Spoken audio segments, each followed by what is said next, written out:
અમદાવાદના વસ્ત્રાલમાં લુખ્ખા તત્વોના આતંકનો મુદ્દો એ હાઈકોર્ટ પહોંચ્યો છે। રાજ્ય સરકારે હાઈકોર્ટ સમક્ષ પોતાનું વલણ સ્પષ્ટ કર્યું છે। સરકારી વકીલ GH વિર્કની રજૂઆત સામે આવી છે। ગૃહ મંત્રાલયની સ્પષ્ટ સૂચના છે કે શહેરો સુરક્ષિત હોવા જોઈએ।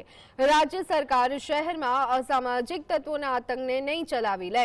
રાજ્યના પોલીસ વડાએ રાજ્યભરમાં અસામાજિક તત્વો, તોફાની તત્વો, દારૂ જુગાર સહિતની બદીઓ સાથે સંકળાયેલા વ્યક્તિઓ અને શરીર સંબંધિત ગુનાઓ સાથે જોડાયેલા વ્યક્તિઓના ગુનાહિત ઇતિહાસનો અહેવાલ માંગ્યો છે।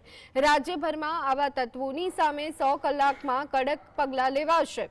વસ્ત્રાલમાં આતંક મચાવનારા તત્વોના ગેરકાયદેસર દબાણો પર બુટલેગર ફેરવવાની, બુલડોઝર ફેરવવાની વાત સામે આવી રહી છે।